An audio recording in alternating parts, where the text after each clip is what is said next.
Hello everyone, नमस्ते आप सबको। कैसे हैं आप सब? नमस्ते। मैम बहुत अच्छे हैं। आप कैसे हो प्रभा मैम? बढ़िया हूँ, गुड। अच्छा, वेरी नाइस। मैं ये आप सबसे बोल रही थी कि मुझे थोड़ा 5 बजे के टाइम में थोड़ी प्रॉब्लम हुई है कि मैं 5 बजे मुश्किल हो रहा है मेरे लिए। तो हम लोग 5:30 का टाइम रख लें क्या? मतलब किसी और को कोई प्रॉब्लम तो नहीं है उसमें? कोई ओके नहीं। मैम, ठीक है, आई 5:30 हैव का नो मैं। प्रॉब्लम। हाँ, क्योंकि थोड़ा रोज़ मैं फिर लेट हो जाती हूँ, 5 बजे सोचती हूँ करना लेकिन नहीं हो पाता। तो 5:30 का हम लोग टाइम रख लेते हैं। तो आई थिंक कि उससे इतना ज़्यादा कुछ प्रॉब्लम नहीं होगी। तो ललिता मैम, आज मैं मैसेज डालने में भी थोड़ा लेट हो गई। तो आई थिंक ललिता मैम ने मैसेज भेजा हुआ था कि आप लोग ने जॉइन कर लिया। कल की क्लास के आपसे कोई क्वेश्चन या कोई डाउट है क्या कल की क्लास के लिए? जो कल हमने क्लास ली थी? किसी का कोई क्वेश्चन है, कोई डाउट है या कोई कुछ कहना चाहता है, तो आप अपना शेयर कर सकते हैं। मैम कल का सेशन बहुत अच्छा था और मुझे हुँ, ऐसा लगा जैसे सुनते सुनते झटका लगा 2-3 बार। ऐसे मैं बहुत अच्छा। कंसंट्रेशन होके सुन रही थी, आपको एकदम से ऐसे झटका लगता है ना बॉडी में, हुँ, 3 से हुँ, 4 बार हुआ। और हुँ। क्लास के बाद बड़ा लाइट फील हुआ, मतलब मुझे बहुत अच्छा लग रहा था। जो वंदना आप सुनाते हो उसको सुनकर ही मुझे रात तक मैं वो गुनगुनाती रही। मुझे बहुत अच्छा वेरी लगा। गुड। हाँ, वो थैंक यू मैम। अच्छी बात है कि अगर आप रात तक उसको अपने मन में रखा कि दूसरों के लिए जब हम प्रेयर करते हैं तो ये एक क्या मैं बोलूँ कि जब हम दूसरों के का भला सोचना शुरू करते हैं तो हमारा अपने आप होना शुरू हो जाता है, ठीक है? तो ये अपने दिल से करना है, उसको ये सोचकर नहीं करना कि हम किसी और का सोच रहे हैं तो हमारा भला होगा। तो जब जितनी-जितनी हमारी भावनाओं की प्योरिटी बढ़ेगी ना, तो उतना हमें खुद को शांति मिलेगी। ठीक है? और जो आप बता रहे हो कि वो झटका जैसा कुछ महसूस हुआ है, तो उसमें कोई प्रॉब्लम नहीं है क्योंकि जैसे हम दिन भर तो चलते रहते हैं ना, तो हमें कोई भी एनर्जी की फीलिंग वगैरह कुछ 1 सेकंड म्यूट कर देती हूँ मैं। हाँ, मैं ये कह रही थी कि जैसे हमें जब हम बिल्कुल स्थिर होकर बैठते हैं, एकाग्र होकर बैठते हैं, तब हमें जो एनर्जी होती है वो एक तो हमारी बॉडी की खुद की एनर्जी हमारी कहीं लीक नहीं हो रही होती और दूसरा हमारे अंदर फिर जब हम स्थिर हो जाते हैं बिल्कुल स्टेबल होकर बैठते हैं तो हमारी बॉडी में ऊपर से भी कॉस्मिक एनर्जी हमारे अंदर जो एक एंटर करना शुरू कर देती है, तो जब वो एनर्जी हमारी बॉडी में फ्लो करती है, तो वो कहीं न कहीं से निकलने का रास्ता ढूँढती है। तो निकलने का उसको रास्ता जब नहीं मिल पाता तब वो हमारे चक्रास में जाना शुरू होती है और चक्रास में जब जाती है तब वो हमारे प्योर होते हैं, हील होते हैं या फिर एक उनका जो बैलेंस है वो बनना शुरू होता है। तो ये सब चीज़ें मतलब नॉर्मल सी है कि कई बारी नींद आ जाती है, हमें लगता है कि नींद आ रही है, लेकिन कई बार हमारे जब सारे विचार और सारे थॉट्स जब बिल्कुल एक तरफ हो जाते हैं, हमारे मन में कोई थॉट नहीं रहता, तब भी हम एक शून्य अवस्था में कभी-कभी चले जाते हैं, तो हमें ऐसा लगता है कि हमें नींद आ गई। बट कई बारी तो नींद आ भी जाती है, लेकिन कई बारी नींद नहीं होती, तो जो एक शून्य अवस्था का एक एहसास होता है, चाहे वो एक पल का है, तो वो एहसास होता है कि हमारे अंदर पूरी एनर्जी आज मतलब फ्लो होना शुरू हो गई है। हम उस कॉस्मिक एनर्जी से कनेक्ट तभी हो पाते हैं, जब हम बिल्कुल स्थिर होंगे। ये मेरे साथ होता है ऐसा कि थोड़ा इधर से मैं कर आपको बता दी बिल्कुल मैं सुन। हाँ, वो थोड़ा इधर से ना फिर आवाज़ क्लियर सबको नहीं आती। तो ये यही है लॉजिक कि हमें ध्यान में स्थिर होकर बैठने का जो बहुत सारे हम लोगों ने नियम बनाए हैं, वो इसीलिए बनाए हैं कि जो एक ध्यान का नमस्ते। बेनिफिट है, तो वो हमें नमस्ते मैम, वो हमें अच्छे से मिल पाए। तभी अगर हम एकाग्र हो रहे हैं, स्थिर हुए हुए हैं, तभी हम उस चीज़ को महसूस भी कर सकते हैं। जो एक हमारे शरीर में हर समय एक प्रकंपन होते हैं, वो चीज़ हम तभी महसूस कर सकते हैं जब हम बिल्कुल स्थिर होंगे। यदि हम स्थिर होकर ध्यान नहीं कर रहे, हम घड़ी-घड़ी में कभी अपनी उँगलियाँ हिला रहे हैं या अपने कभी कहीं खुजला रहे हैं, कहीं पर भी लगती है इचिंग या बेचैनी या कहीं दर्द हो रहा है, ठीक है? अगर दर्द हो रहा है, आपको पैरों में ज़्यादा दर्द होता है इस समय पे जब हम मेडिटेशन करते हैं, आलती-पालती लगा के बैठते हैं, तो आप उसको धीरे से हल्का-सा खोल के फिर वापस उसी स्टेज पर ले आओ। क्योंकि शुरुआत में सब लोगों के साथ में ये प्रॉब्लम्स होती हैं। तो कभी भी अगर आपको कुछ वाइब्रेशन फ़ील हो रही है या फिर कुछ ये आप जैसे बता रहे हो कि ना कहीं झटका लग रहा है या कहीं चींटी जैसे भी लगना शुरू हो जाता है, तो ये हमारी बॉडी में जो एक एनर्जी का फ्लो बनना शुरू होता है, तो वो हमारा ये उसके रिएक्शंस हैं मैं ये कहूँगी। तो इनको देखना ठीक है, देख के इग्नोर करो आगे मतलब जो अपना ध्यान में फिर इन्वॉल्व हो जाओ उसमें। तो उसमें इतना ज़्यादा फ़ोकस करने की कोई ज़रूरत नहीं है। और कभी कोई बहुत बड़ी ऐसी सच कोई प्रॉब्लम नहीं होती, आधा घंटा या 1 घंटा हम मेडिटेशन करते हैं, उल्टा हमें जब हमारे थॉट्स मेन हमारा मकसद यही होता है कि हमारे थॉट्स जो है 24 घंटे जो हमें परेशान करते हैं या जिसकी वजह से हम बहुत ज़्यादा डिप्रेस्ड हैं, तो क्योंकि मेन होता है कि थॉट्स ही सारी चीज़ का कारण होते हैं हमारा। तो उन थॉट्स को वो रोकना नहीं है, ऑटोमैटिकली रुक जाते हैं वो। ठीक है? तो तभी हमारा एक एनर्जी का कनेक्शन बन पाता है। जैसे आपने पुराने टाइम में टीवी होते थे, ब्लैक एंड व्हाइट टीवी होते थे, तो ऊपर एंटीना लगा रहता था। ठीक है? आप सब लोगों की तो इस एज में गुज़रे होंगे कि आप लोगों ने वो सब चीज़ें देखी होंगी क्योंकि मैंने भी देखी हैं। तो कि हम क्या करते थे कि जैसे एक आधी कोई मूवी या हम देख रहे होते थे, तो पिक्चर खराब हो जाती थी। तो एक जना ऊपर खड़ा होके एंटीना घुमा रखा होता था कि पिक्चर ठीक आई कि नहीं आई, पिक्चर ठीक आई कि नहीं आई। लेकिन अगर वो ठीक है, हमने एक जगह पर लाकर उसको रोक दिया, ठीक है? तो अगर हम वो हवा में हिला या किसी कोई पहले टाइम में बंदर वगैरह भी कुछ आ जाते थे, तो उन्होंने हिला दिया, तो वो पिक्चर तुरंत गायब हो जाएगी हमारी, जो एंटीना से कनेक्ट होकर हमारे टेलीविज़न में आ रही थी। तो ये ध्यान का भी यही है कि जब तक कि वो एंटीना जो है बिल्कुल स्थिर नहीं होगा, तब तक पिक्चर क्लियर नहीं आएगी। ठीक है? तो हमारे हमारे अंदर जो आत्मज्ञान की जो बातें हैं, अनुभव की जो बातें हैं, अगर हमें वो महसूस करनी है जो भी हम अब हम कर रहे हैं अपने गुरुओं को, अपने शास्त्रों को फ़ॉलो करके सारी चीज़ें हम कर रहे हैं, ध्यान कर रहे हैं या हम कुछ पढ़ रहे हैं, जिसको कि हम श्रुत ज्ञान भी बोलते हैं। ये बहुत ज़रूरी है फर्स्ट स्टेज में हमें पढ़ना क्योंकि अगर हम नहीं पढ़ेंगे तो हमें पता भी नहीं होता, अगर शास्त्र नहीं होते या हमें कोई बताने वाला नहीं होता कि किस तरह से हम लोग ध्यान कर सकते हैं या किस तरह से हम इन चीज़ों से निकल सकते हैं या हमारे जीवन में क्या सही है, क्या गलत है। तो ठीक है हमें श्रुत ज्ञान जो होता है हमारे शास्त्रों का वो हमें पढ़ना बहुत ज़रूरी है, लेकिन सिर्फ़ वहीं अटक कर नहीं रह जाना क्योंकि श्रुत ज्ञान क्या है कि जो हमारे ऋषि मुनि हुए हैं, उन्होंने अपने आत्मज्ञान की अवस्था में उस श्रुत ज्ञान को प्राप्त किया है। उन्होंने कहीं से किसी से सुन के लिखा नहीं है उसको। उनको अंदर से एक इंट्यूशन जो होती है, तो वो चीज़ें उन्होंने लिखी हैं कि जो हम आँखों से तो कभी देख ही नहीं सकते। जो अतीन्द्रिय ज्ञान होता है जिसको बोलते हैं और आँखें क्या तो हमारी 5 इंद्रियों में है। तो हमारी जो आँख है वो सिर्फ़ 1% ही इस यूनिवर्स में जो भी चीज़ें हैं, सिर्फ़ 1% देख पाती हैं और जो 99% देखने का रह जाता है, वो अतीन्द्रिय ज्ञान में आ जाता है।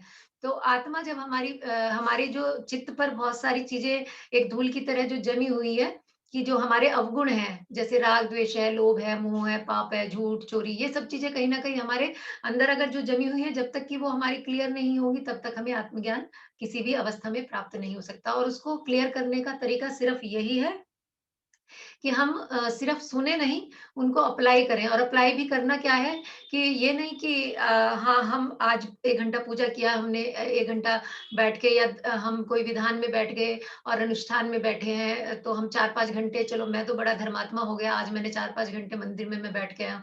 ठीक है, वो चीज़ बहुत अच्छी है, उससे हमें पुण्य का भी बंध होता है, प्लस हमारा एक ईश्वर के साथ जो कनेक्शन है, वो भी बनता है। लेकिन मेरे ख्याल से अगर कोई 4-5 घंटे कोई पूजा अनुष्ठान कर रहा है तो ज़्यादातर लोग इधर-उधर देखने में वो उसमें ध्यान की तो कोई वो नहीं होती कि उस समय हम ध्यान कर पाते हैं। तो जो एक अपना ज्ञान है जिसको कि अपनी आत्म अनुभूति कहते हैं, एक होता है अनुभव जो लाइफ के अनुभव एक्सपीरियंसेस होते हैं। तो जो एक अपना बाहर का ज्ञान ये है कि जो हमें दुनिया ने सिखाया, हमारे पेरेंट्स ने सिखाया, हमारे सोसाइटी ने सिखाया हमें हमें तो हम उस ज्ञान के सहारे चल रहे हैं। हमें अपना कोई पर्सनल कोई ज्ञान नहीं है। हमारे अंदर से जैसे क्वेश्चन उठते हैं, वो हमारे अपने हैं। हमारे अंदर से कई बारी क्वेश्चन होते हैं कि आते हैं कि ये क्यों है, ऐसा क्यों है, वैसा क्यों है और फिर हम उन क्वेश्चनों को ढूँढने लगते हैं बाहर। लेकिन बाहर हमें उत्तर मिल भी जाते हैं कहीं न कहीं, लेकिन हम उनसे पूरी तरह संतुष्ट कभी नहीं हो पाते। तो उसका कारण क्या है कि उन उत्तरों को का संतुष्ट नहीं हो पाते इसलिए क्योंकि प्रश्न जहाँ से उठा है, जिस जड़ से प्रश्न आया है, उसी जड़ में ही आंसर है। लेकिन हम करते क्या हैं, हम बाहर तलाशते हैं आंसर। तो जो हमारा एक ये स्पिरिचुअल माइंड होता है, ये हमारी स्पिरिचुअल जर्नी है जो, ये हमारी आत्म अनुभूति का ज्ञान है। अगर हमें कोई फिज़िक्स, केमिस्ट्री, मैथ पढ़ना है, ये हमारा बाहर का ज्ञान ही है, वो हमें आत्म अनुभूति पर कभी ये नहीं होगा कि हमें आत्म अनुभूति पे कोई हम डॉक्टर बन जाएँगे अगर हमें आत्म अनुभूति हो गई। तो ये सब बाहर की चीज़ें हैं जो हमारी इंद्रियों के द्वारा हम प्राप्त कर सकते हैं। लेकिन जो हमारा आत्म ज्ञान है, जो स्पिरिचुअल जर्नी है, जो ऋषि मुनियों ने हमारे शास्त्र लिखे हैं, वो हमारी आत्म अनुभूति का है। तो आप कभी भी देखना कि हमारी एक इंट्यूशन पावर होती है कि हमारा मन ये चीज़ कह रहा है कि ये सही है, ये गलत है। लेकिन हम उन चीज़ों को इग्नोर करते हैं, बहुत ज़्यादा इग्नोर करते हैं कि नहीं हो सकता है मैं गलत हूँ, हो सकता है ये चीज़ सही ना हो। तो लेकिन जो हमारा इंट्यूशन कह रहा है, हमारे पास भगवान ने हमें बुद्धि और विवेक इसीलिए दिया है कि हम उस चीज़ को कहीं न कहीं सही गलत अपने आप ही उस चीज़ का डिसीज़न ले सकें। तो अपने इंट्यूशन को कभी भी हमें इग्नोर नहीं करना चाहिए। उसके उसको कहना एक तरह से हमें मारना हो जाएगा। अगर हमने अपने इंट्यूशन को इग्नोर किया, तो उसकी ही वो इंट्यूशन की ही पावर धीरे-धीरे बढ़कर हमारा आत्मज्ञान बनती है। तो आपका इंट्यूशन जो कह रहा है, उसकी सुनो। वही अपने आप से हमारी बात करना है। बाहर की आपने बहुत सुन ली, बहुत शास्त्र पढ़ लिए। कोई भी किसी को भी अगर आत्मज्ञान प्राप्त हुआ है, तो ध्यान के द्वारा ही हुआ है। कभी भी कोई किताब पढ़कर किसी को आत्मज्ञान नहीं हो सकता। ना हुआ है और ना होगा। जो होगा कभी भी आत्मज्ञान प्राप्त हुआ तो ध्यान में वो खुद बैठे, खुद तपस्या की, तब उन्हें आत्मज्ञान प्राप्त हुआ, तभी ये अच्छी-अच्छी बातें या जो जिन चीज़ों से हमारे जीवन का भला हो सकता है, वो निकल कर आई हैं। तो किताबों से भी तो हम रोज़ पढ़ते हैं, लेकिन हमारे ऊपर कोई इफ़ेक्ट क्यों नहीं होता? इसलिए नहीं होता क्योंकि हमारे ऊपर एक जो पर्दा पड़ा हुआ है, वो हमारी बातें अंदर तक नहीं जा पाती, वो हमारे सिर्फ़ मन में रहती हैं, मन से फिर बाहर थ्रू हो जाती हैं क्योंकि हमारे बीच में मन के बीच में और हमारी आत्मा के बीच में एक जो दीवार है, जो वो सिर्फ ध्यान के माध्यम से ही टूट सकती है और जब हम ध्यान में बैठते हैं, तो वो सब चीज़ें जो हम विचार कर रहे हैं, वो हमारे अंतर्मन में प्रवेश करनी शुरू हो जाती हैं। तो इसलिए यही कहा है कि श्रुत ज्ञान बहुत अच्छा है। जो भी हमारे ऋषि-मुनि हुए, उनके ऊपर हमें बहुत ज़्यादा कृतज्ञ बिल्कुल हृदय से रहना चाहिए क्योंकि उन्होंने हमें रास्ता दिखाया, लेकिन चलना हमें खुद ही है। ये नहीं कि सिर्फ हमने भजन कीर्तन कर लिया, तो हम हो गए धर्मात्मा और हमारा भला हो जाएगा, कभी भी नहीं होगा। तो आपने कभी देखा होगा कि हम जो लोग बहुत ज़्यादा शास्त्र वगैरह पढ़ते हैं, बहुत अच्छी-अच्छी बातें करते हैं, बहुत टाइम मंदिर में भी गुज़ारते हैं, लेकिन क अपने उसका ये नहीं है कि हम हमारे अंदर कोई छल-कपट है, राग-द्वेष है, तो हम बहुत बुरे आदमी हैं। नहीं, हम बुरे नहीं हैं, लेकिन हम सही राह पर चल नहीं पा रहे हैं, हमें सही रास्ता पता नहीं है, सही रास्ता बताने वाला कोई है नहीं। कि जो शास्त्रों में लिखा उसकी कोई स्कूल नहीं है, शास्त्र का कोई स्कूल नहीं है। स्कूल में तो टीचर हमें फिज़िक्स, केमिस्ट्री सारा डिटेल में समझाती है, लेकिन जो शास्त्र होते हैं वो हमें खुद ही पढ़ के खुद ही अपनी जर्नी स्टार्ट करनी होती है। तो उन चीज़ों को समझना धीरे-धीरे इसीलिए ज़रूरी है कि आप देखो कि जो हमारे शास्त्र हैं वो कहना क्या चाहते हैं। वो ये नहीं कहते कि हर समय तुम भजन कीर्तन करते रहो बैठे हुए। ये देखो कि जो जिन लोगों ने मोक्ष पाया, जिन लोगों ने केवल ज्ञान पाया या जिन जिन लोगों ने अपना कल्याण किया है, वो किस तरह से किया। वो ऐसे खाली हाँ, भजन करने से कभी भी आत्म कल्याण नहीं हो अच्छी बात है, मैं ये नहीं कह रही कि भजन करना भी छोड़ दें कल से, ऐसा नहीं करना कि भगवान का भजन करना भी छोड़ दें क्योंकि मैं भी करती हूँ, ऐसा मत करना। तो लेकिन अगर अपने एक आत्मज्ञान अपने अंदर से जो अनुभूतियाँ आती हैं, अपने अंदर से जो ज्ञान आता है, वो सिर्फ़ ध्यान से आ सकता है, वो किसी और चीज़ से नहीं होगा। तो इसीलिए हमें अपने जो डेली लाइफ़ का जैसे हम खाना-पीना सब कुछ करते हैं, तो अपना अगर और ये ध्यान भी हमारी इंट्यूशन पावर है इसलिए आपकी अपनी इंट्यूशन पावर को पूरा आने दें और उसकी सुने कि क्या कह रही है और उसको मानने की कोशिश भी करें कि क्या सही है, क्या गलत है। सिर्फ़ हमेशा दूसरों से नहीं पूछें कि क्या ये सही है, क्या ये गलत है, तो अपना कॉन्फिडेंस भी जाएगा और दूसरी बात हम अब हमारी जो इंट्यूशन पावर है वो बहुत वीक हो जाएगी कि जब हम उसकी सुन ही नहीं रहे हैं, तो फिर वो आगे से हमें इंट्यूशन भी होने बंद हो जाते हैं। तो ये बहुत सूक्ष्म सूक्ष्म जिसको बोलते हैं चीज़ें होती हैं तो हमें उन जब ध्यान में हम बैठते हैं तो ये चीज़ें हमें समझ में आनी शुरू हो जाती हैं। तो अपनी इंट्यूशन पावर की हमेशा सुनिए, हमेशा दूसरों से मत ये हेल्प माँगिए कि क्या सही है, क्या गलत है, मैं इस चीज़ में बहुत कन्फ्यूज़ हूँ और मैं ये नहीं कर पा रहा, ये नहीं कर पा रहे। तो अपने आप की सुनो, अपने आप से बातें करो और जहाँ से प्रश्न आया है, बाहर भी हम तलाशते हैं लेकिन कभी भी हमें उस प्रश्न का उत्तर एक सैटिस्फाइड जो आंसर होता है वो कभी मिलता नहीं है। वो इसीलिए नहीं मिलता कि जहाँ से हमारे अंदर से जहाँ से प्रश्न उठ रहे हैं, उन जड़ों को तलाशना है और वहीं पर ही उत्तर है। वो दूसरों के उत्तर से आप 50% तो सैटिस्फाइड हो सकते हैं, लेकिन 100% सैटिस्फाइड कभी नहीं हो सकते, क्योंकि प्रश्न जहाँ से आया है, आंसर भी वही है। ठीक है?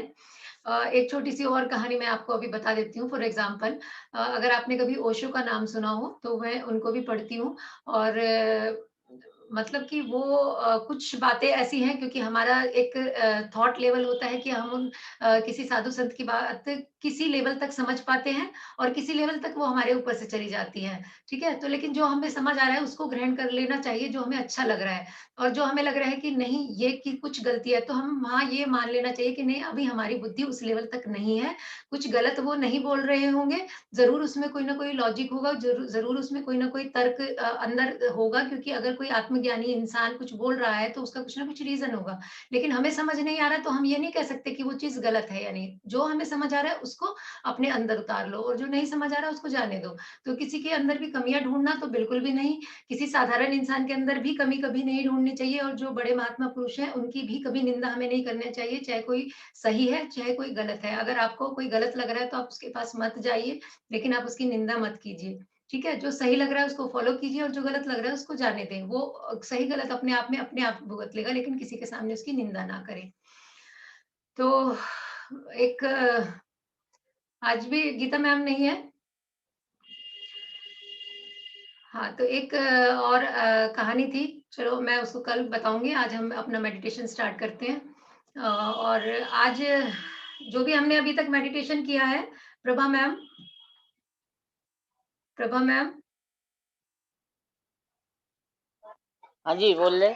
हाँ, मैं ये पूछ रही हूँ जो हमने मेडिटेशन अभी तक किया है 1 मंथ के अराउंड हो चुका है, तो आज मैं वही मेडिटेशन कराऊँगी जो आपको सबसे ज़्यादा ये लगा कि हाँ, हमें उसमें बहुत मन लग रहा है और बहुत अच्छे से मैंने किया है वो। तो आप अपना मुझे ये बताइए कि आपको कौन-सा मेडिटेशन में बहुत ज़्यादा शांति मिली, बहुत ज़्यादा सुकून मिला या ये लगा कि हाँ, आज का मेडिटेशन बहुत अच्छा था, तो ये हम अगेन हमें करना चाहिए? अच्छा जी। वो रोज़ का तो हम आपको कैसे बताएँ डेट बाय डेट तो हम लिखते नहीं है। नहीं, नहीं, बाकी नहीं, आपने क्योंकि मेरा अभी बीच में ज़्यादातर सब्जेक्ट करवाया था। हमेशा थोड़ा नहीं, नहीं, मेरा ज़्यादातर टॉपिक हमेशा मैं मेडिटेशन का थोड़ा अलग-अलग ले लेती हूँ ताकि आप लोगों को बोरियत ना हो कुछ। तो इसलिए मैं पूछ रही थी और करना तो मतलब हमारी मंज़िल तो वही है कि हमें पहुँचना तो आत्मज्ञान तक ही है और जब हम आत्मज्ञान तक पहुँच जाएँगे तो धीरे-धीरे हमारी सारी समस्याएँ अपने आप ही सॉल्व होनी शुरू हो जाती हैं। तो धीरे-धीरे घुमा-फिरा कर हर एक इंसान जाता उसी मंज़िल पर ही है, रास्ता चाहे कुछ भी हो। ठीक है? आपने ये चक्रघात का करवाया था, ये चक भी बहुत शांति मिलती है इससे और काफ़ी मन लगता है आँख बंद करके और चक्र का तो कल ही कराया, चक्र का कल कराया था जो परसों। नहीं उससे पहले भी एक बार कराया था। अच्छा, जो अलग-अलग चक्रास का कराया था या सारे जी, चक्रास का एक साथ? नहीं अलग-अलग, अच्छा, अलग-अलग करवाया था। अच्छा तो अलग-अलग तो शुरू करने में तो फिर ये है ना कि एक-एक का लेते हैं तो फिर उसमें तो हमारा फिर 7-8 डेज़ जाएगा ना, दोबारा से। तो और बहनों का ले लो मैं वो बता चलिए। देंगी वही करवा लो, हाँ, सुमन जिनको जो मैम आप अच्छा बताइए? लगा हो। हाँ,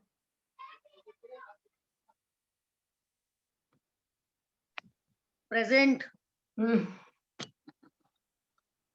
प्रेजेंट हाँ, हाँ, ठीक है, थैंक यू। हाँ। हाँ, सुमन मैम आपको कौन-सा मतलब मेडिटेशन बहुत ज़्यादा अच्छा लगा? तो मैं आज सोच के नहीं बैठी थी कि मैं आज क्या कराना है मुझे, तो आप मुझे बता दीजिए कि मैं क्या कराऊँ, नहीं तो मैं फिर अपने हिसाब से लेकर चलती मेरे हूँ। को तो संपूर्ण स्वस्थ वाला भी बहुत ज्यादा अच्छा लगा था और अभय की प्राप्ति वाला भी, अभय वाला भी। अभय वाला भी। तो डर हम्म। लगता है किसी चीज़ से आपको? डर तो मेरे को किसी चीज से नहीं लगता, शायद लोग मुझसे ही डर जाए। अरे राम! मैं नहीं डरती ईश्वर के अलावा, सही बात है, और चलो किसी तो से नहीं अच्छी बात डरती। है। फिर तो हम हम्म। फिर अपना हेल्थ के लिए करते हैं फिर, ठीक है? यस जी यस। हाँ, स्वास्थ्य के लिए चलिए। करो। हाँ, हेल्थ के लिए करते हैं क्योंकि सबको ही हेल्थ इश्यू तो सबको ही रहता है, चाहे इमोशनल इश्यू है, चाहे मेंटल है, चाहे फिजिकल है, कुछ ना कुछ रहता ही है। तो अपने संपूर्ण स्वास्थ्य के लिए हाँ, हम संपूर्ण आज स्वास्थ्य के लिए। हाँ, मेडिटेशन करेंगे। चलिए, मैं म्यूट जी, कर दूँ इधर से। आज संगीता नहीं आई क्या? है तो ऑनलाइन संगीता मैम है। हैं। हाँ, चलिए, हाथ जोड़ लेंगे।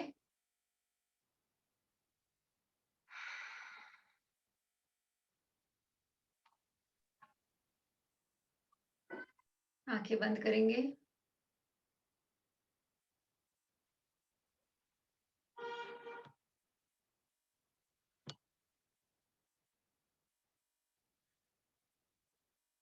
Oh God.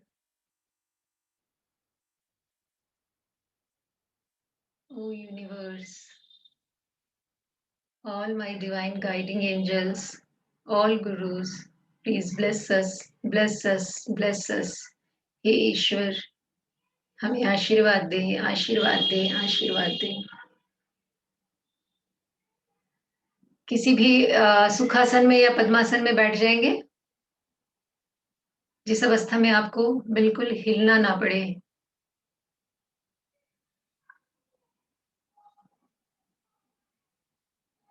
ज्ञान मुद्रा, वितराग मुद्रा, या फिर अपने हाथों को आसमान की तरफ खुला रखेंगे।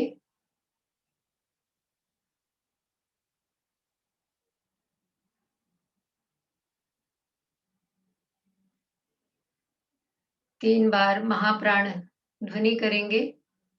गर्दन और कमर सीधी रहेगी। डीप इनहेल करेंगे।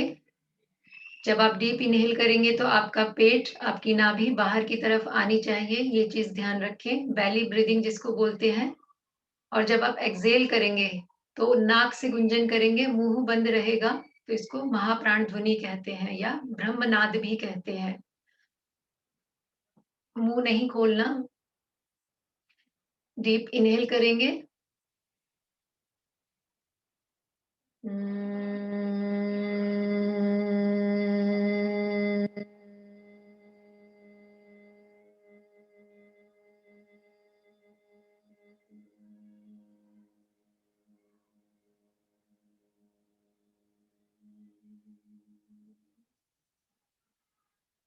Inhale.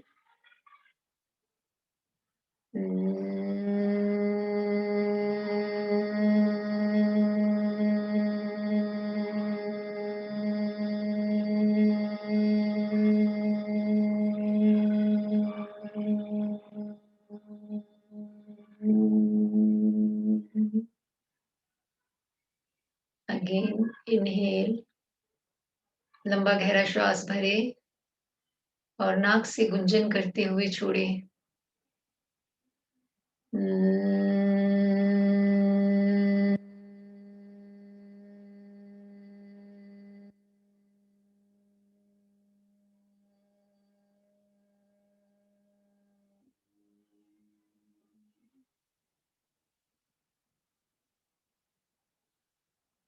अपने शरीर को बिल्कुल स्थिर कर देंगे।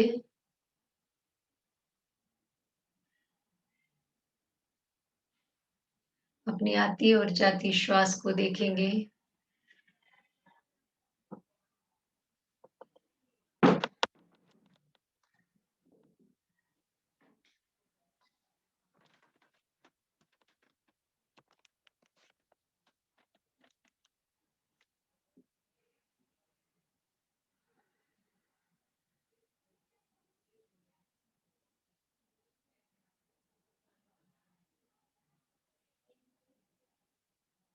पूरी स्थिरता, एकाग्रता और जागरूकता। कमर गर्दन सीधी रखते हुए, आंखें बंद, हाथों की मुद्रा, ज्ञान मुद्रा, वितराग मुद्रा, और अपने ध्यान को, अपने चित्त को एकाग्र कर लेंगे। किसी विचार से आपका कोई लेना देना नहीं है।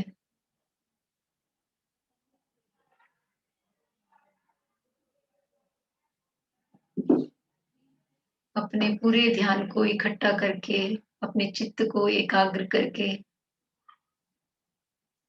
अपने पैर के अंगूठे पर ले आएंगे। राइट लेग के अंगूठे पर लेकर आएंगे।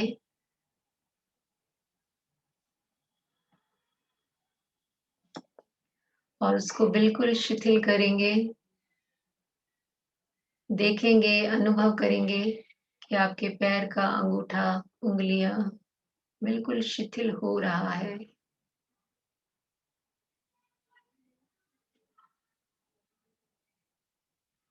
एक एक अंगूठे में, एक एक उंगली में कितने कितने सेल होते हैं। पूरे ध्यान के साथ अनुभव करते जाएं कि एक एक सेल रिलैक्स हो रहा है।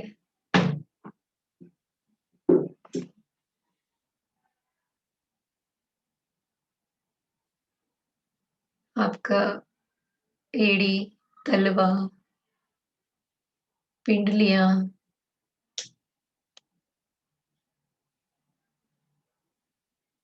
घुटने, थाइस रिलैक्स हो रहे हैं,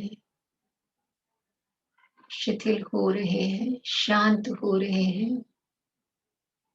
अनुभव करें।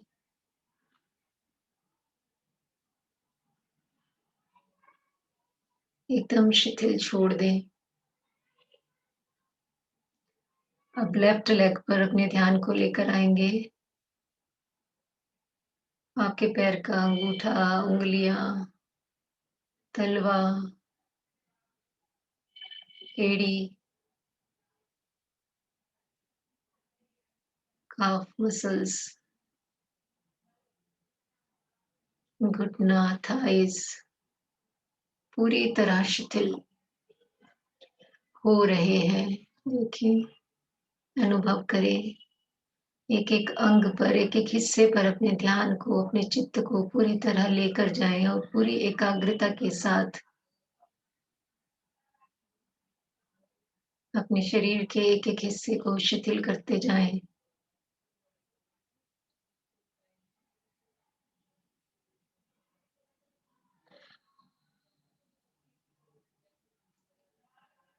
आपकी कमर, बैकबोन स्ट्रेट रहनी चाहिए, पर तनाव से भरी हुई नहीं होनी चाहिए, खिंची हुई नहीं होनी चाहिए।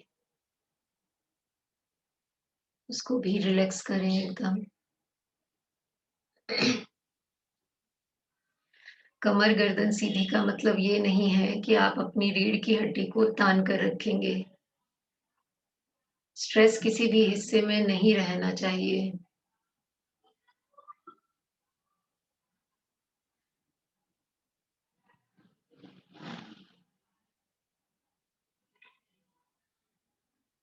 आपकी कमर में शिथिलता का अनुभव करें। आपका एब्डोमेन एरिया, नाभि, पेट,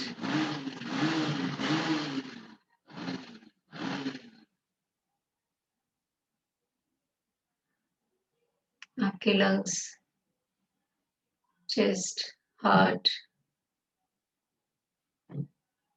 सब शिथिल कर दें। रिलैक्स, शांत, कहीं कोई खिंचाव, कोई तनाव न रहे। आपके हाथ, बाजू, कोहनियां, कलाई, उंगलियां, अंगूठे, हथेलियां एक एक अंग पर अपने ध्यान को लेकर जाएं।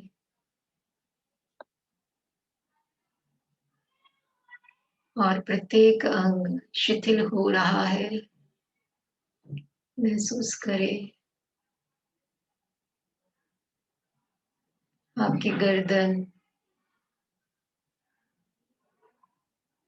Head, forehead, years,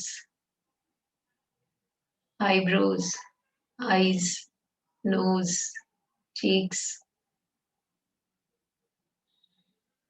lips, chin और आखिर में आपकी टंग और आपके टीथ।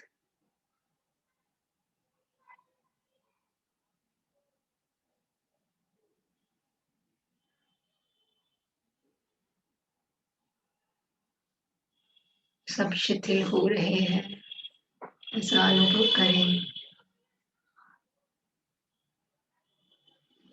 दिन भर में अगर आप बार बार चेक करते रहे कि हमारे शरीर में तनाव नहीं है, तो उससे भी बहुत हमारा सारा तनाव रिलीज हो जाता है।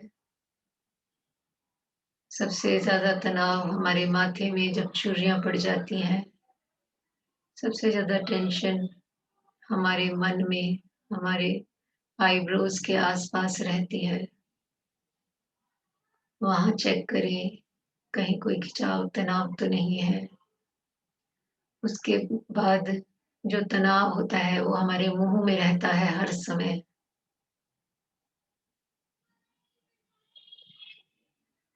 उस तनाव को महसूस करें और उसको रिलीज़ कर दें।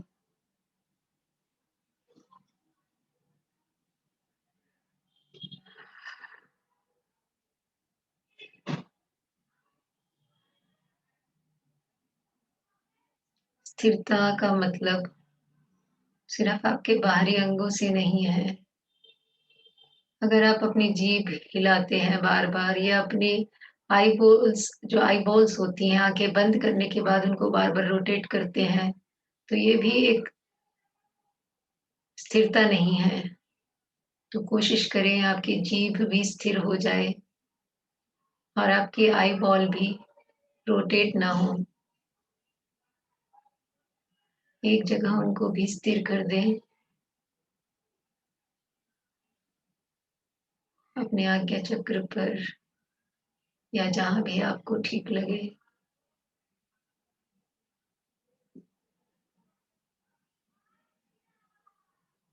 अब अपने चित्त को पूरी एकाग्रता के साथ अपने पैर के अंगूठे से अपने सिर तक लेकर जाएं और चेक करें कि कहीं भी किसी भी हिस्से में कोई शिथिलता तो नहीं रह गई, सॉरी, कोई तनाव तो नहीं रह गया, कोई खिंचाव, कोई तनाव, कोई टेंशन। और अगर है तो उसको एकदम से ढीला छोड़ दें, शिथिल कर दें।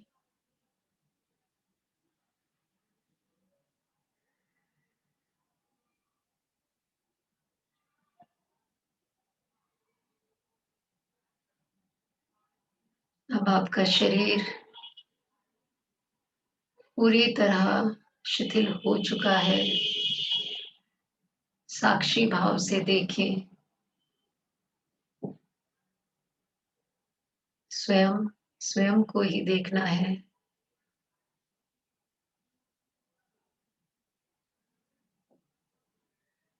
अपने पूरे शरीर को अगर देख सकते हैं, अगर सूक्ष्म दृष्टि है, तो अपनी शरीर की दीवारों के आर पार भी देखने की कोशिश करें कि वहां कोई हलचल तो नहीं है।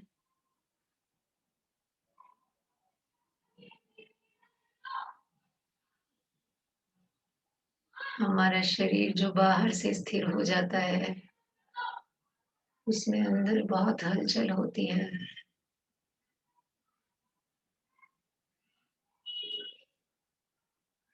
और वो हलचल हमें तभी दिखाई देती है जब हम अपने शरीर को पूरी तरह स्थिर कर लेते हैं। हमारे शरीर के भीतर हर समय कितनी कोशिकाएं, कितने सेल्स नष्ट होते हैं और फिर नए निर्मित होते हैं। तो एक प्रक्रिया हमारे शरीर में 24 घंटे चलती है। परिवर्तन का नियम इस पूरी सृष्टि में है। हमारे शरीर में भी वही नियम चलता है।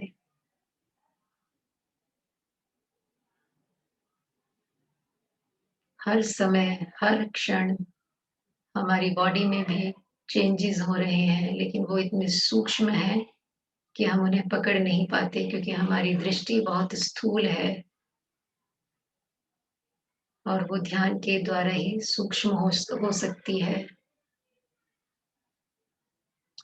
सृष्टि का अटल नियम है परिवर्तन। जैसे समय बहता जा रहा है, उसके साथ साथ हर एक चीज में परिवर्तन होता है। चाहे शरीर है, चाहे कोई पेड़ पौधा है, कोई भी चीज स्थायी नहीं है, ना है और ना कभी होगी।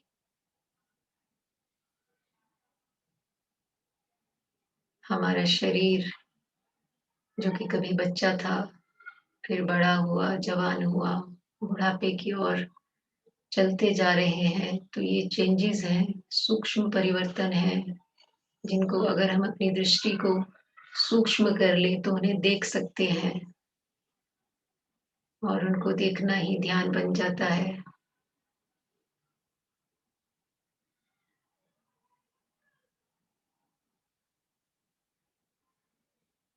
शरीर की ये मोटी दीवार, आगे पीछे और इसके अंदर बहुत कुछ घटित हो रहा है हर पल हर समय। उसको हम स्थिर नहीं कर सकते, सिर्फ देख सकते हैं।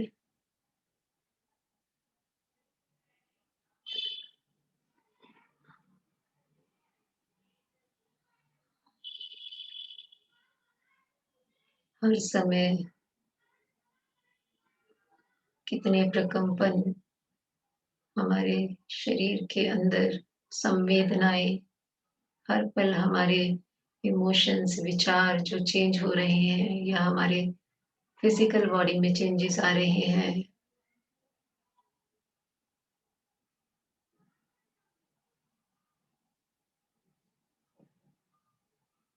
समय कभी थमता नहीं है, और समय के साथ ही परिवर्तन सृष्टि का नियम है।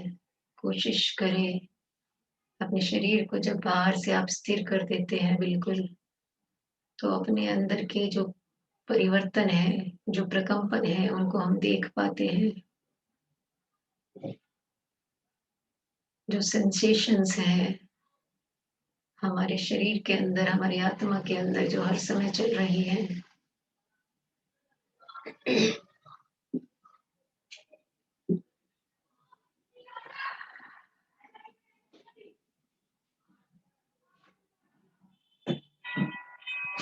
संकल्प करें, मैं स्वस्थ होने के लिए ध्यान कर रही हूँ, और मेरी आंतरिक शक्तियाँ मुझे सफल बनाएंगी। 3 बार मन में ही इसको भाव करें, या मन में ही उच्चारण करें कि मैं पूरी तरह से स्वस्थ होने के लिए ध्यान कर रही हूँ, और मेरी आंतरिक शक्तियाँ, मेरा अंतर्मन, मेरी आत्मा की शक्ति मुझे सफल बनाएगी। मैं स्वस्थ होने के लिए ध्यान कर रही हूँ। मेरी आत्मा, मेरी आंतरिक शक्तियाँ मेरी हेल्प करेंगी, मुझे सफल बनाएंगी।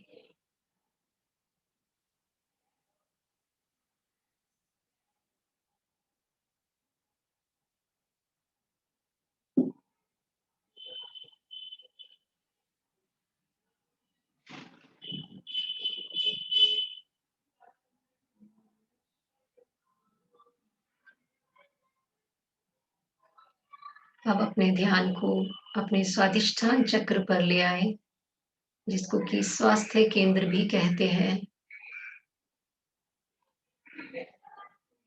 और जगत के समस्त ऋषियों से और मुनियों से प्रार्थना करेंगे,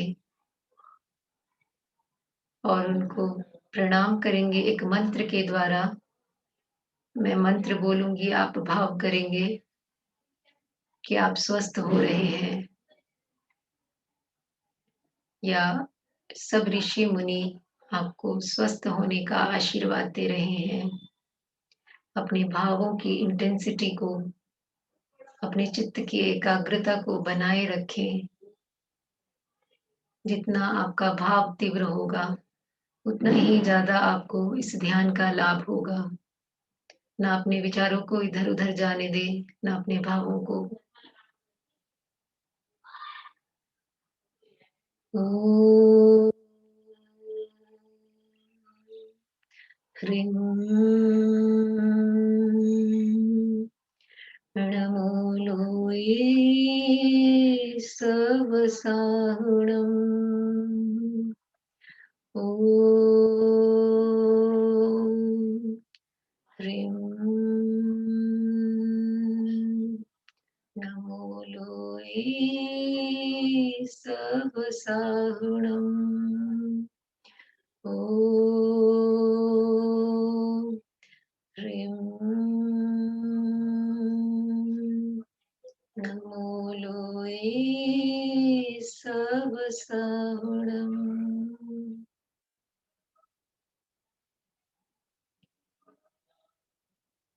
वैसे तो जरूरी नहीं कि हर एक मंत्र का कोई अर्थ होता है, लेकिन कुछ बड़े मंत्र होते हैं जो कि कुछ अर्थ लिए होते हैं।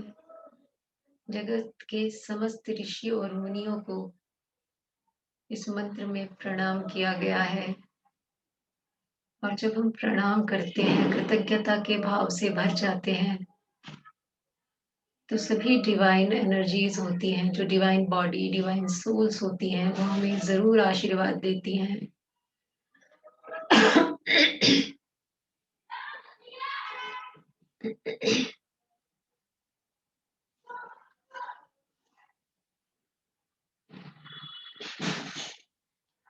विजुलाइज करें, कल्पना करें कि इस धरती पर जितने भी साधु हैं, इस ब्रह्मांड में, इस पूरे यूनिवर्स में जितने भी ऋषि हैं, मुनि हैं, वो सब हमें आशीर्वाद दे रहे हैं। कल्पना करें, अपनी कल्पना को, अपने भावों को स्ट्रॉन्ग करें और देखें।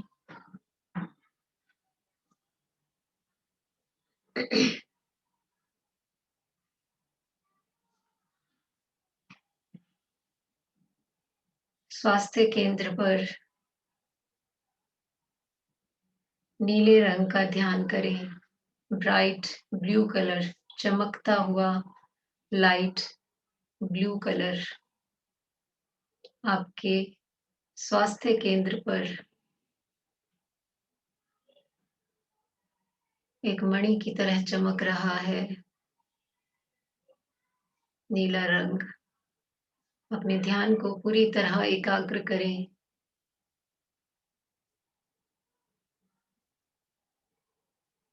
नाभि से 3 इंच नीचे स्वादिष्ठान केंद्र या स्वास्थ्य केंद्र।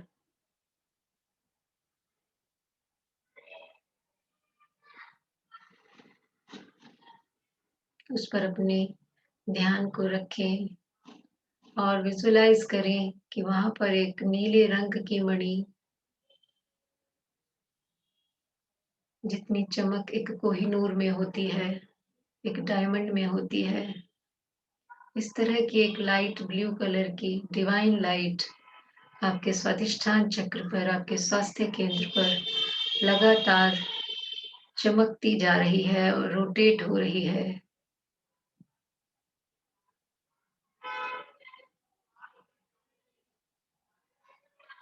उसकी किरणों को अपने पूरे शरीर में महसूस करें। आपका पूरा शरीर इस डिवाइन लाइट से भर गया है, जो आपके हर एक सेल को स्वस्थ कर रहा है। आप अपने आप को बिल्कुल स्वस्थ होते हुए देखें। अगर शरीर के किसी भी हिस्से में कोई प्रॉब्लम है, तो वहां पर कल्पना करें कि वहां पर वो चीज बिल्कुल ही रिमूव हो गई है। कोई भी दर्द है, चाहे कोई मानसिक पेन है, चाहे कोई इमोशनल पेन है, कुछ भी है, चाहे कोई फिजिकल पेन है, वहां पर अपने ध्यान को लेकर जाएं और स्ट्रांगली विजुलाइज करें कि अब वहां कोई दर्द नहीं है, वहां से आप पूर्ण स्वस्थ हो चुके हैं।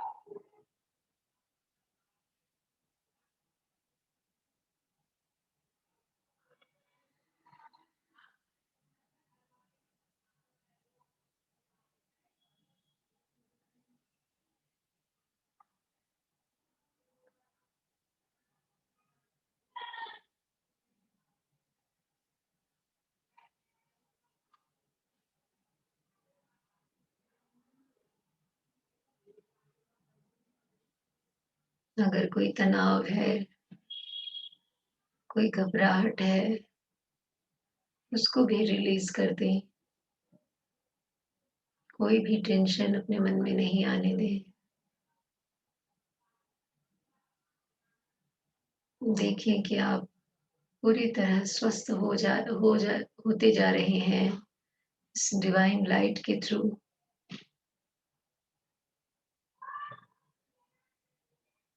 जो उन ऋषि मुनियों के हाथों से निकलकर आपके स्वास्थ्य केंद्र तक पहुंच रही है और आपको पूरी तरह से स्वस्थ कर रही है। भावनाएं, धारणाएं कभी खाली नहीं जाती। जितना आप भाव करेंगे उतनी ही तीव्रता से आप स्वस्थ होते जाएंगे।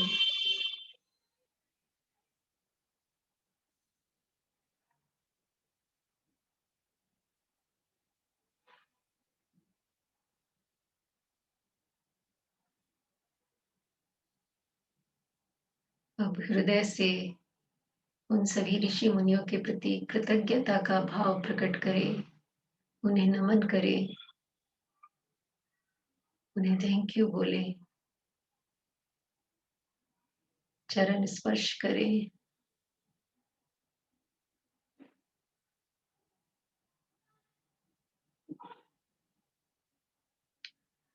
अब आनंद केंद्र पर अपना ध्यान, अनाहत चक्र हमारे लंग्स के बीच में,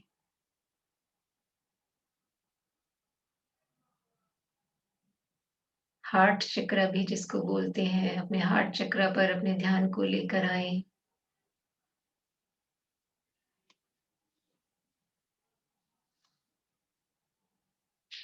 और अपने मन में ही बोले कि मेरा मन शांत हो रहा है, मेरा मन संतुलित हो रहा है, बैलेंस हो रहा है, मेरा मन स्वस्थ हो रहा है।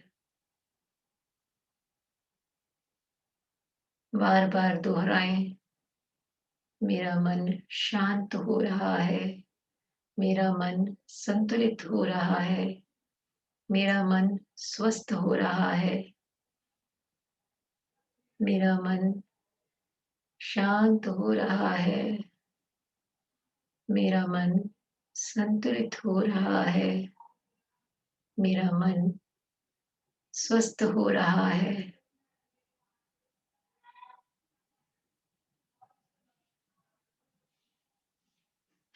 बार बार यही भावना अपने मन में दोहराते जाएं।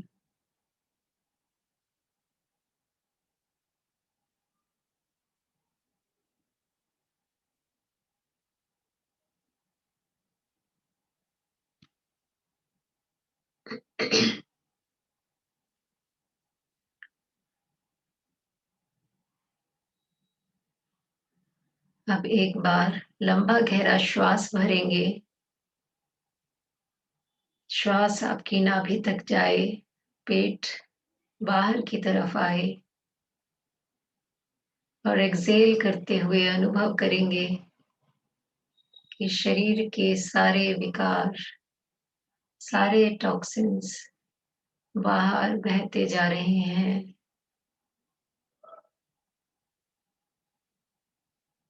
फिर डीप इनहेल और डीप एक्सेल, हर एक एक्सलेशन के साथ यही विचार करना है, यही कल्पना करनी है कि आपके शरीर के सारे टॉक्सिन्स, सारी नेगेटिविटी, नकारात्मक ऊर्जा जैसे किसी काले धुएं के रूप में श्वास के माध्यम से बाहर निकलती जा रही है।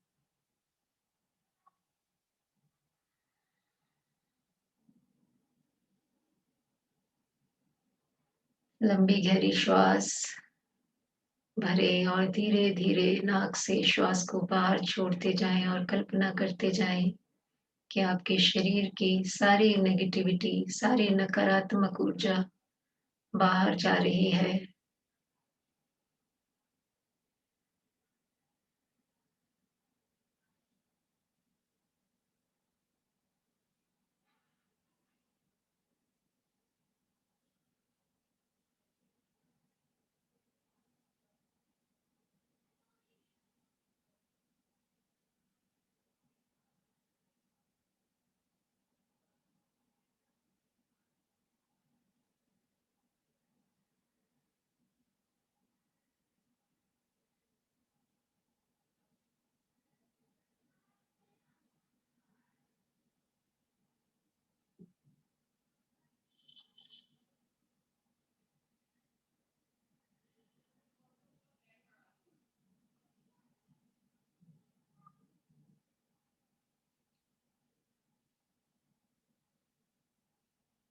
अब जब इनहेल करेंगे तो अब कल्पना करें कि आपके चारों ओर स्वास्थ्य के परमाणु फैले हुए हैं।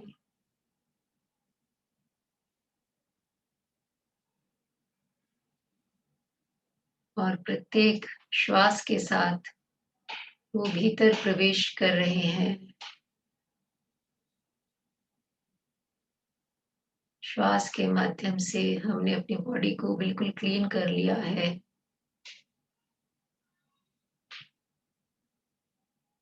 प्रत्येक श्वास के साथ स्वास्थ्य के परमाणु, स्वास्थ्य के एटम्स, पोषक परमाणु हमारे शरीर के अंदर जाते जा रहे हैं। डीप इनहेल के साथ ये महसूस करें। जब भी आप अपने अंदर श्वास भरें तो कल्पना करें कि आपका शरीर एकदम स्वस्थ हो गया है। आपके आसपास जितने भी परमाणु हैं वो हेल्थ के परमाणु हैं, आपके स्वास्थ्य के परमाणु हैं। और हर एक श्वास के साथ एक प्योर एनर्जी आपके अंदर प्रवेश कर रही है।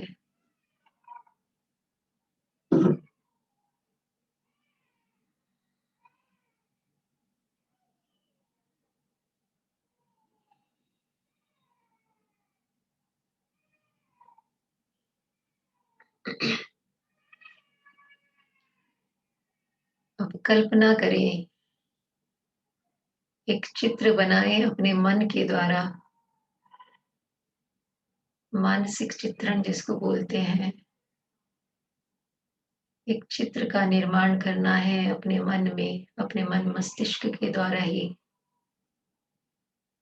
अपने इष्ट देव का। जिस किसी भी भगवान को आप बहुत मानते हैं, पूजते हैं, वही हमारे इष्ट हैं, चाहे उनके नाम अलग अलग हों।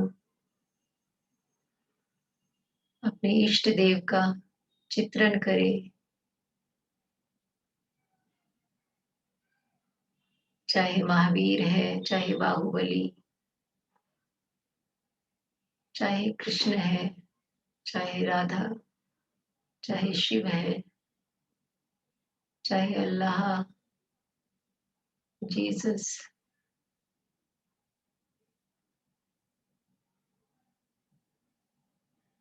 चाहे साईं बाबा। जिस किसी में भी आपकी आस्था है, जिस किसी भी ईश्वर से आपके प्राण जुड़े हैं, आत्मा जुड़ी है, उनका चित्र बनाएं और उनको अपनी आंखों के सामने विजुलाइज करें। देखें कि वो आपके सामने ही खड़े हैं।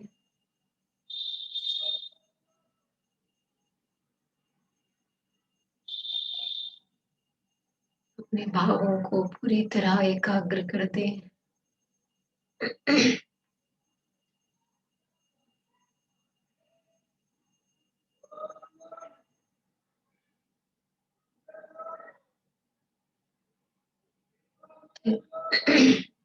आपका चित्र एक प्रतिमा का रूप धारण कर लिया है आपके चित्र ने, और वो प्रतिमा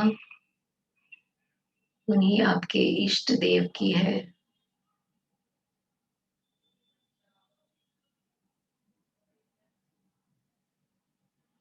अब कल्पना करें कि वो प्रतिमा और आप एक हो गए हैं, अलग अलग नहीं है। उन्हीं के अंदर आपकी आत्मा या आपके भीतर आपके इष्ट देव का समावेश हो गया है। अपने रोम रोम को पुलकित होता हुआ महसूस करें।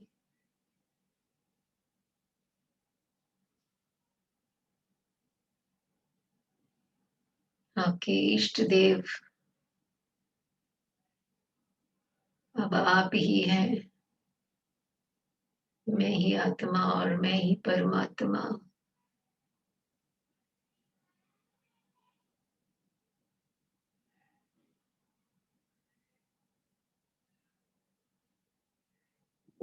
हर आत्मा में उस ईश्वर का वास है, बस हम देख नहीं पाते।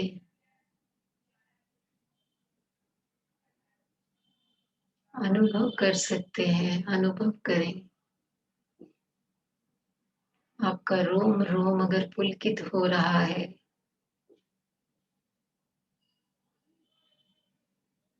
आपका हृदय खुशी से खिल उठा है,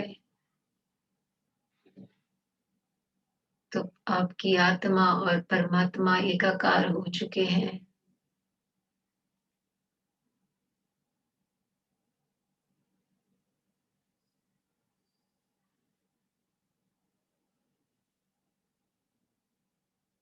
उस भाव की सौम्यता को अपने चेहरे पर खिलने दें। उस आनंद का अनुभव करें।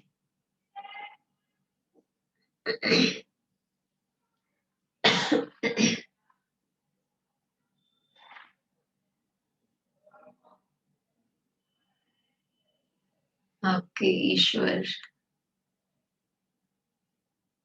ना मंदिर में है, ना मस्जिद में, ना गुरुद्वारे में। वो हर समय आप में ही है,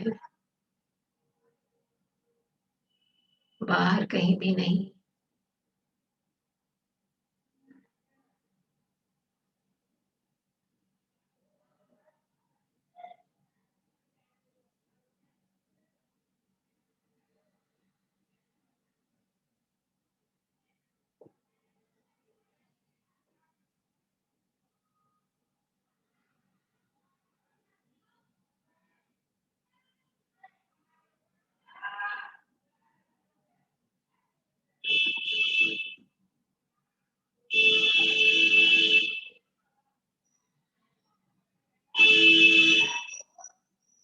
तो धीरे से अपने ध्यान को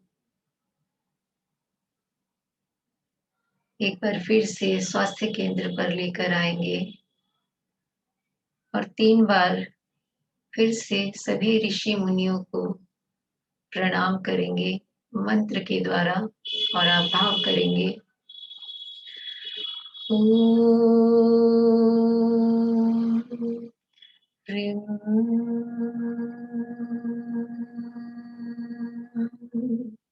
नमो लोई समसाहुणम् ओम ह्रीं नमो लोई समसाहुणम् ओम ह्रीं नमो लोई समसाहुणम्। इस जगत के समस्त ऋषियों के चरणों में वंदना करें।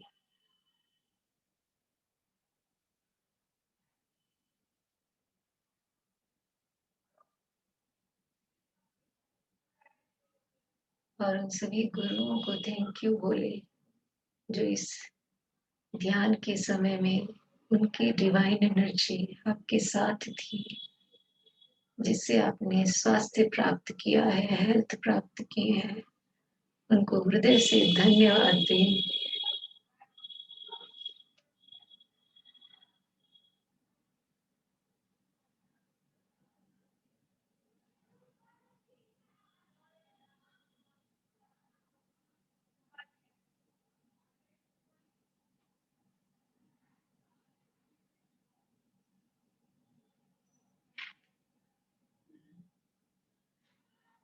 और एक बार पुनः देखें अपने पूरे शरीर में उस नीले रंग की डिवाइन एनर्जी को जिसने आपके शरीर के, आपकी बॉडी के एक एक सेल को हेल्दी कर दिया है, स्वस्थ कर दिया है। अब आप पूरी तरह स्वस्थ हो चुके हैं।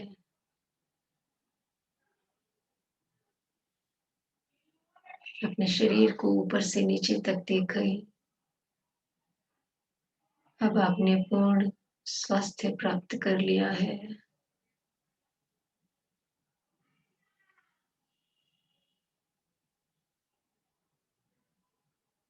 Now I am physically, mentally, emotionally, spiritually happy, healthy and strong.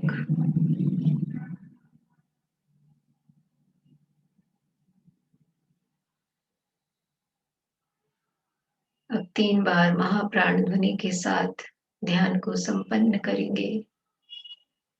लंबा गहरा श्वास भरेंगे और नाक से गुंजन करते हुए श्वास को छोड़ेंगे। आंखें अभी नहीं खोलेंगे।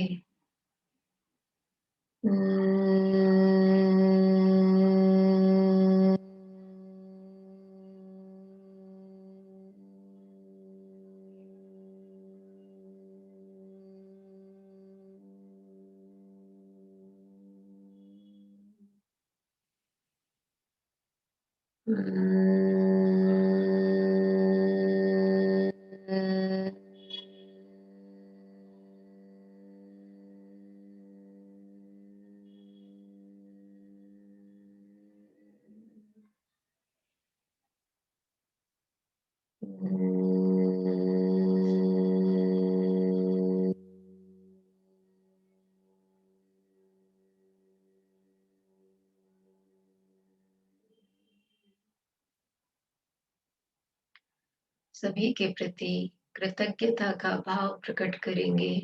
ग्रेटिट्यूड लाइफ का हिस्सा होना बहुत जरूरी है।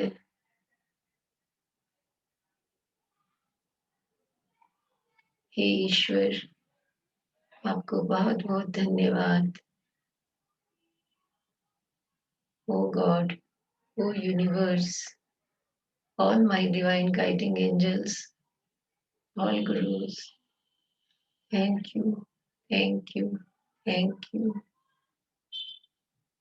जिन्होंने जन्म दिया उन माता पिता को थैंक यू।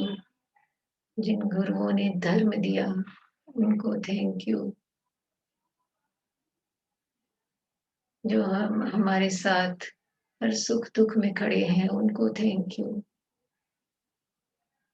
सभी नाते रिश्तेदारों को, बच्चों को, सभी पेड़ पौधों को, इस धरती को, आकाश को, वायु को, जल, इस अग्नि को, सूर्य को, जो हमें हर क्षण हर पल जीवन देती है, उनको thank you. Thank you God, thank you universe, thank you all of you. क्षमा प्रार्थना करेंगे। हे ईश्वर, मुझसे अनंत जन्मों की इस यात्रा में किसी भी जन्म में, किसी भी क्षण, किसी भी पल में, किसी भी आत्मा के प्रति मन से, वचन से, जाने अनजाने कोई भी मैंने अपराध किया हो तो मैं उस हर आत्मा से क्षमा मांगती हूँ। वो आत्मा मुझे और मेरे अपराधों को क्षमा करें, क्षमा करें, क्षमा करें।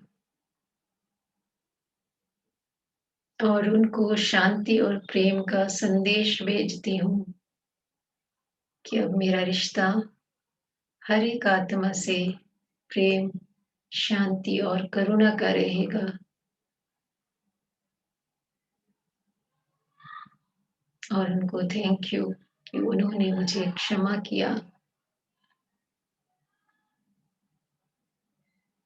जब आप हर एक आत्मा से अपने अपराधों की क्षमा मांग लेते हैं, तो आपके कर्मों की निर्जरा बहुत जल्दी हो जाती है, क्योंकि नहीं पता कि इस अनंत जन्मों की यात्रा में हमसे क्या गलती हुई है, क्या अच्छा किया हमने और क्या बुरा किया है। तो इसलिए हर समय, हर पल क्षमा के भाव में जिए, कृतज्ञता के भाव में जिए। और जब हमारे कर्मों की निर्जरा होती है, तो हमारे दुखों की निर्जरा अपने आप हो जाती है। जब वो आत्माएं हमें क्षमा कर देती हैं, हमारी ध्वनि की, हमारे भावों की वाइब्रेशंस उन तक जाती हैं, जब हम डेली उनसे क्षमा मांगते हैं, और जब वो आत्मा शांत होती है, जो किसी कारण से हमारी वजह से कभी दुख में है या दुख में थी, जब वो आत्मा शांत होती है, तो हमारे कर्म अपने आप सूखे पत्तों की तरह झड़ जाते हैं। इसीलिए हर समय क्षमा, सबको क्षमा। चाहे कोई हमारे साथ बुरा भी कर रहा है, उससे भी क्षमा इसीलिए मांगनी है कि मैंने भी इसके साथ पिछले जन्म में कुछ बुरा किया है, तो पहले अपने बुरे कर्मों की क्षमा, तभी वो लौट कर मेरे पास आया है। इसीलिए जो भी इंसान आपके साथ बहुत ज्यादा बुरा कर रहा है, बहुत कड़वा बोल रहा है, उससे क्षमा मांगनी है, क्योंकि वो आपके किसी जन्म का किया हुआ कर्म है।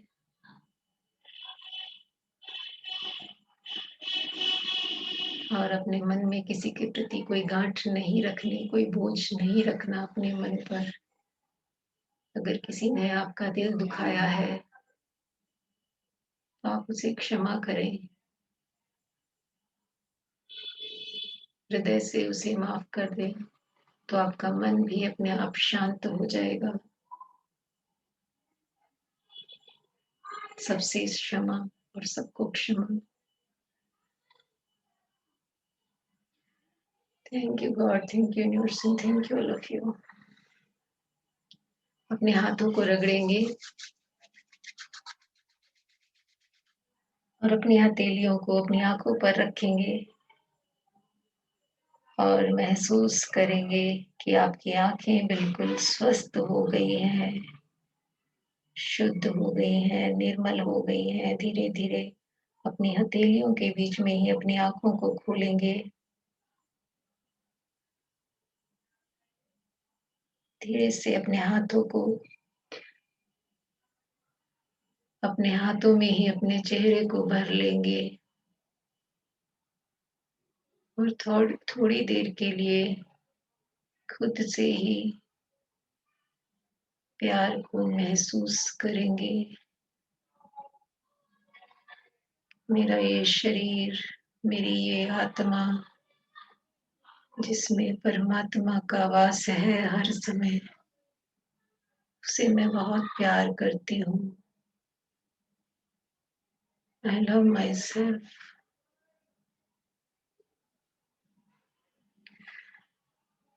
धीरे धीरे अपनी आंखों को खोलेंगे। Thank you, thank you, thank